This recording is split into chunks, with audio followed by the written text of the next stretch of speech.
ඉස්සු noodles එකක් හදමුද සැරට වගේම රසම රසට. එන්නකො එහෙනම්. ඒකට ඕන වෙනවා තඹගත්තු ඉස්සු ටිකක්. ඒ වගේම කැරට්, බෝංචි, බීලූණු ගෙඩි භාගයක්, ලීක්ස්, ඉඟුරු සුදු ලූණු පේස්ට් එකක් විදිහට.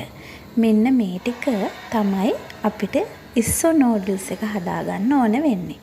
මම මුලින්ම ඉස්සු ටික තම්බලා පැත්තකින් අරගෙන තියාගත්තා. ඊට පස්සේ දැන් අපි වැඩේ පටන් ගමු. නූඩල්ස් එක හදන්න කලින් අපි ඉක්මනටම හදාගමු ඉස්සු ටික. ඉස්සු ටෙම්පරාදුවක් තමයි දාගන්න යන්නේ. ඉස්සු තෙල් දාගන්නවා කිව්වත් හරි. එහෙනම් අපි මුලින්ම තම්බගත්තු ඉස්සු ටික මෙන්න මේ විදිහට හදමු. පෑන් එකකට බටර් ටිකක් දාලා ඒ ටික රත් වෙගෙන එනකොට පොල් තෙල් ටිකකුත් එකතු කරගත්තා. ඊට පස්සේ ඉඟුරු සුදු ලූණු පේස්ට් එක දාලා හොඳින් ටෙම්පරාදු කරගන්නවා. මේක බ්‍රවුන් කලර් එකක් එන ගානටම හොඳින් ටෙම්පරාදු කරගන්න ඕනේ. මෙන්න මේ ගානට ටෙම්පරාදු වුණාට පස්සේ ඉඟුරු සුදු ලූණු පේස්ට් එක ඒකටම එකතු කරගන්නවා හීනියට කපාගත්තු බීලූණු ගෙඩි භාගෙ. මෙන්න මේ ටික එකතු කරගෙන හොඳින් කවලම් කරගන්න ඕනේ. කවලම් කරගත්තට පස්සේ ඒකට එකතු කරගන්නවා හීනියට කපාගත්තු තක්කාලි ගෙඩිය. තක්කාලි ගෙඩිය එකතු කරලා මම මේකට කෑලි මිරිස් තේ හැඳි 3ක් එකතු කරගත්තා. කෑලි මිරිස් එකතු කරගත්තට පස්සේ රස පදමට ලුණු එකතු කරගන්නවා. ඊට පස්සේ මේ ටික හොඳින් ටෙම්පරාදු කරලා තම්බගත්තු ඉස්සු ටික මේකට එකතු කරලා ආයෙත් හොඳින් කවලම් කරගන්න ඕනේ. ඉස්සු ටික හදලා ඉවර වුණාට පස්සේ අපි දැන් නූඩල්ස් එක හදාගමු. වතුර ටිකක් උතුරන්න තියලා ඒකට ලුණු කුඩු තේ හැන්දක් එකතු කරලා ඒකටම පොල් තෙල් ටිකක් එකතු කරගන්නවා. ඊට පස්සේ නූඩල්ස් ටික මේකටම එකතු කරගන්නවා. මේක විනාඩි 2ක් වගේ කාලයක් තම්බගත්තොත් ඇති.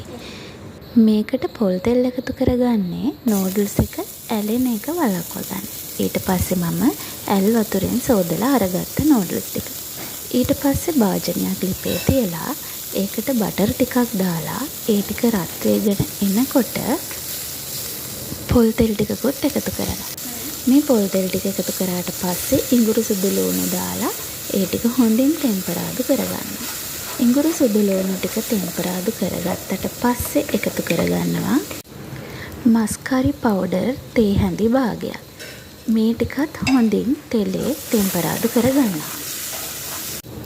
ඊට පස්සේ හීනියට කපාගත්තු කැරට් ටික එකතු කරලා මේ ටිකත් ටෙම්පරාදු වීගෙන එනකොට හීනියට කපාගත්තු බොංචි ටික එකතු කරගන්නවා.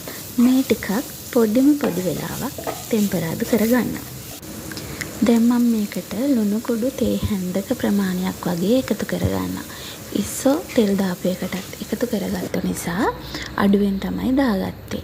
ඊට පස්සේ එළවලු මිශ්‍රණයටම ඉස්සෝ ටිකක් දාලා හොඳින් මිශ්‍ර කරලා ටික තම්බාගත්තු නූඩල්ස් ටික මේකට එකතු කරලා කවලම් කරගන්නවා. මගේ අතින් ඒ ටික නම් වීඩියෝ වෙලා නැහැ. ඊට පස්සේ මේ ටික හොඳින් කවලම් කරගත්තට පස්සේ ඒකට උඩින් හීනියට කපාගත්තු ලීක්ස් කොළ ටික දාගත්තා. දැන් ඉතින් හදලා ඉවරයි. දැන් ඉතින් තියෙන්නේ රස බලන්න තමයි. එහෙනම් මේ විදියට හදලා ඔයාලත් රස කොහොමද කියලා බලන්නකෝ. ආයෙත් අලුත් වීඩියෝ එකකින් හම්බෙනකන් ගිහින් එන්නම්. සතුටින් ආදරෙන් ඉන්න.